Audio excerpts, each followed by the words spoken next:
ఉన్న హేమంత్ ఈ election contest చేస్తున్నారు.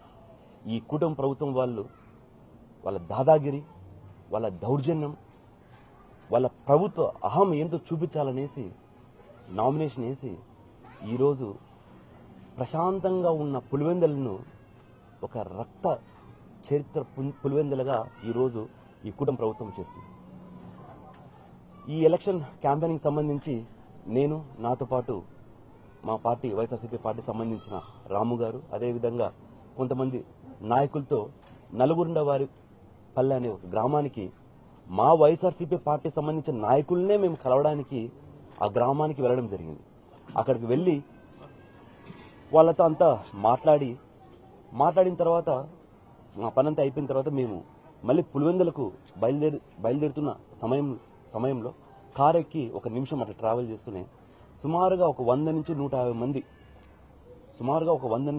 మంది ఒక 15 కార్లలో ఒక సినిమాలో చూపించే తరహాగా ఒక్కసారిగా మా బండ్ల దగ్గరకు వచ్చి, ముఖ్యంగా మేము కూర్చున్న బండి అటు ముందు ఇటు వెనక సైడ్లు అన్ని పెట్టి ఒక 50 నుంచి 100 మంది మా కారును మొత్తం సరౌండింగ్ చేసి పెద్ద పెద్ద గుండ్రాళ్ళు, అంటే అది చిన్న కొండ ప్రాంతం, పెద్ద పెద్ద గుండ్రాళ్ళు, రాడ్లు, కట్టెలతో మా కారు పైన దాడి చేసి మమ్మల్ని బయటికి గుంజే ప్రయత్నం చేశారు. వాళ్ళ రాళ్లతో ఎంత కొట్టినా అద్దాలు పెద్దగా పగలేకపోయేసరికి వెనకలున్న అద్దాన్ని గట్టిగా కొట్టి అక్కడ అద్దం కంప్లీట్గా బ్రేక్ అయిన తర్వాత రాడ్లతో మొదట మా రాము గారిని ఇక్కడ తల మీద కొట్టడం జరిగింది. కొడుతూనే ఇక్కడ పెద్ద గాయం అయిపోతేనే నా మీద అటాక్ చేసే టైంలో నేను ఇట్లా కొంచెం ముందుకు వచ్చేసరికి నా షోల్డర్ భాగంలో చాలా బలమైన గాయం పడింది. అయినా కూడా వాళ్ళు ఇంకా లోపలికి రాడ్లు పెడుతున్న గట్టిగా పట్టుకోవడం చూసి మమ్మల్ని బయటికి గుంజలేక సుమారుగా ఒక 10 లీటర్ల పెట్రోల్ను మేము కూర్చున్న వాహనం మీద వేసేసినాం. పెట్రోల్ వాళ్ళు అంటించబోయే టైంలో ఇంకా మేము ఈ సెంటర్ లాక్ అయిపోయింది, బండి ఫైర్ అయిపోతున్న ఉద్దేశంతో ఇమ్మీడియట్గా రాము గారు అట్నుంచి రావడం చూసి మొత్తం బయటకు వచ్చేసరికి అక్కడికి వచ్చిన వాళ్ళందరూ రాము గారిని పట్టుకోవడం కోసం పరిగెత్తారు.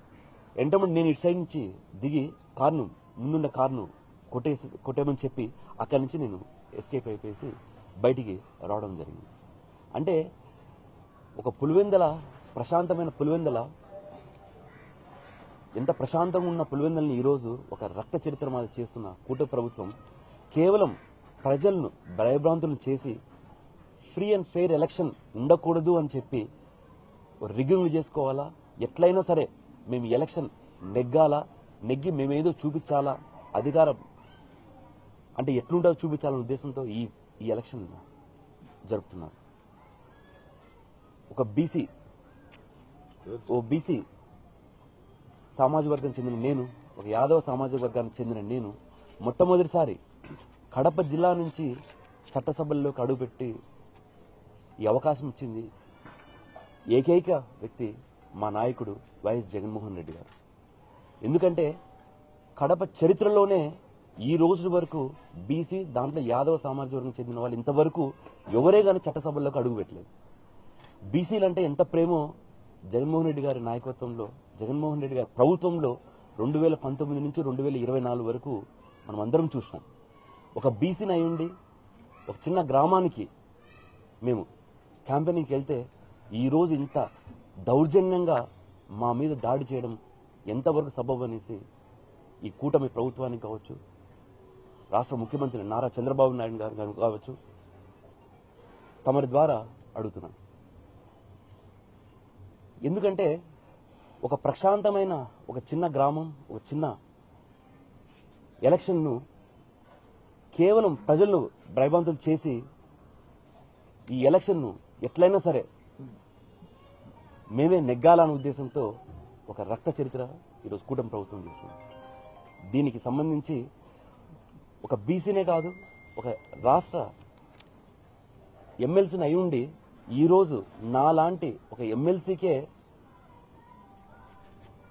ఎక్కడే కానీ భద్రత లేదు, లేకపోతే ఇంతమంది దాడి చేసినా కూడా పోలీసులు ఈ రోజు వరకు స్పందించకపోతే సామాన్య ప్రజలకు ఇంకేం న్యాయం జరుగుతుందనేసి ఈరోజు ఈ కూటమి ప్రభుత్వాన్ని ప్రశ్నిస్తున్నా. ఒక ఎమ్మెల్సీని అయి ఉండి కూడా రిటర్న్ కంప్లైంట్ ఇచ్చినా కూడా దాన్ని పక్కన పెట్టి వాళ్ళకి కావాల్సిన సెక్షన్లు వాళ్ళు రాసుకొని మా పార్టీ సంబంధించిన సుమారు 25 మంది మీద కేసు నమోదు చేయడం జరిగింది. అంటే దెబ్బలు మేమే తిన్నాం, గాయాలు మాకే, ఆస్తి నష్టము మాకే, కేసులు మాకే. మీరు ప్రజలకు ఏం సందేశం ఇస్తున్నారు అనేసి ఈ కూటమి ప్రభుత్వాన్ని ప్రశ్నిస్తుంది. ఇదే ప్రక్రియలో నిన్న మనం చూసాం డిఐజీ గారు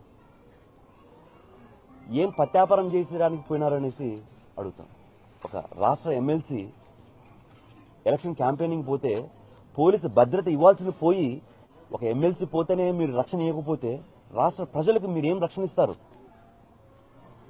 కేవలం మీరు ఆ కాకి చొక్కా తీసేసి పచ్చ చొక్కా వేసుకొని మీరు క్యాంపెయినింగ్ చేయాలనేసి ఈరోజు మీ ద్వారా డిఐజీ గారిని ప్రశ్నిస్తున్నా.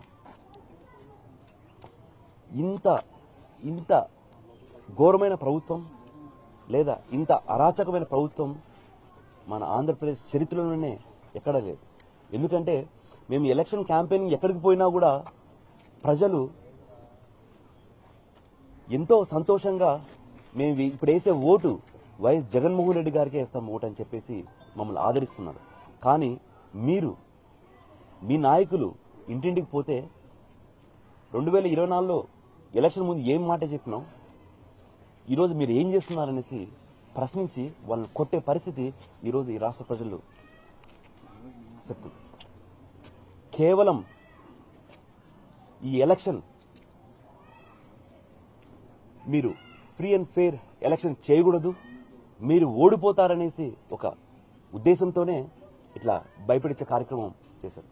మీరు ఎన్ని కార్యక్రమాలు ఇట్లా భయపడించే చేసినా వైఎస్ఆర్సీపీ పార్టీ నాయకులు కానీ కార్యకర్తలు కానీ ఎవ్వరు వెనక అడుగు వేసే ప్రశ్నే లేదు. ఎంతవరకైనా సరే మేము పోరాడతాం. పులివెందల గడ్డపై వైఎస్ఆర్సీపీ జెండా రెపరెపలాడేలాగా మేమందరం కష్టపడతామనేసి ఈరోజు పులివెందుల ప్రజలకు లేదా మీ అందరికీ తెలియదు.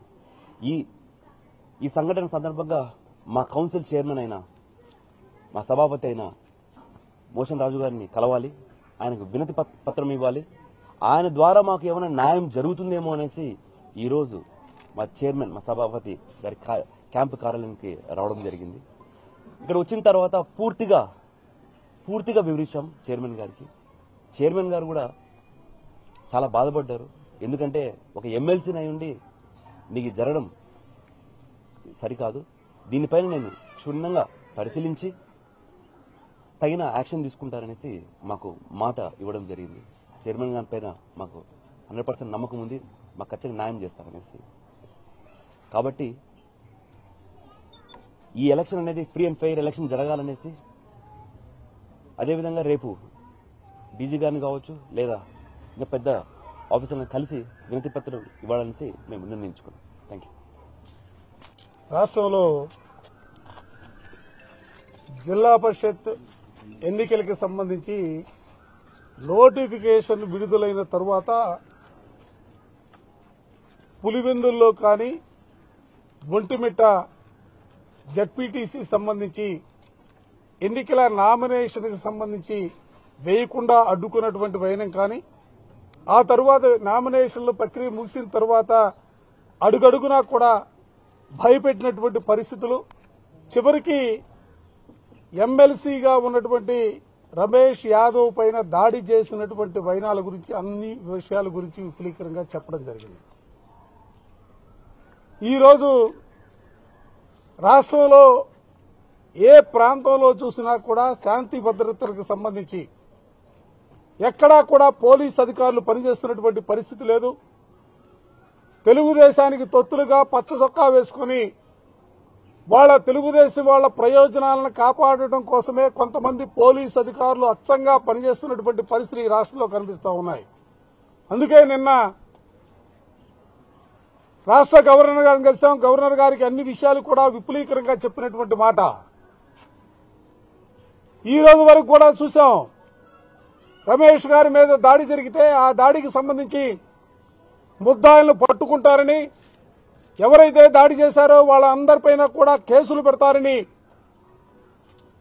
భావించినటువంటి పరిస్థితులు ఉన్నప్పటికీ ఈ రోజు వరకు కూడా కనీసం ఎవరిని కూడా అరెస్టు చేసే పరిస్థితులు లేవు.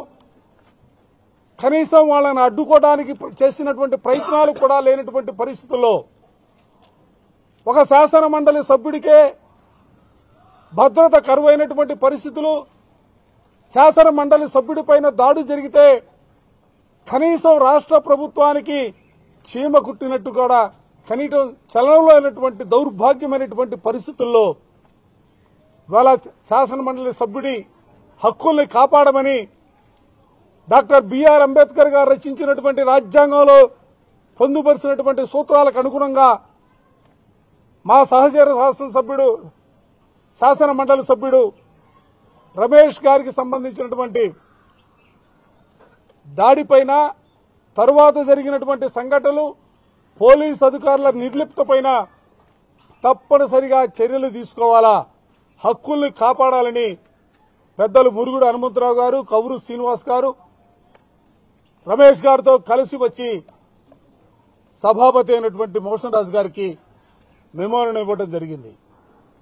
అంటే రాష్ట్రంలో ఉన్నటువంటి ప్రజలు కూడా దయచేసి గమనించమని చెప్పి మేము విజ్ఞప్తి చేస్తా ఉన్నాం. ఇవాళ శాసన మండలి సభ్యులకే రక్షణ లేదు, అక్రమ కేసులు బనాయిస్తా ఉన్నారు, అరెస్టులు చేస్తా ఉన్నారు, జైల్లో పెడుతున్నటువంటి భయం పైన.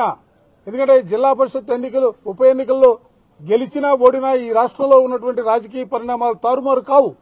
కానీ ఇవాళ తెలుగుదేశం పార్టీ ఒక కుట్రతో, ఎందుకంటే రాష్ట్రంలో ప్రజల్లో వ్యతిరేకత తీవ్రంగా ఉంది, సూపర్ 6 లేవు, సూపర్ 7 లేవు, ఇటువంటి పరిస్థితుల్లో ప్రజల్లో తిరుగుబాటు వస్తా ఉంది. కాబట్టి ఈ ఎన్నికల్లో ఏదో ఒక విధంగా గెలవాలా, ప్రజల మద్దతు మాకుందని చెప్పాలా. అదే ఆలోచనతో ఈ రోజున ఒక దుష్ట సాంప్రదాయాలకు శ్రీకారం చుడుతున్నటువంటి పరిస్థితుల్లో తెలుగుదేశం పార్టీ ఉంది.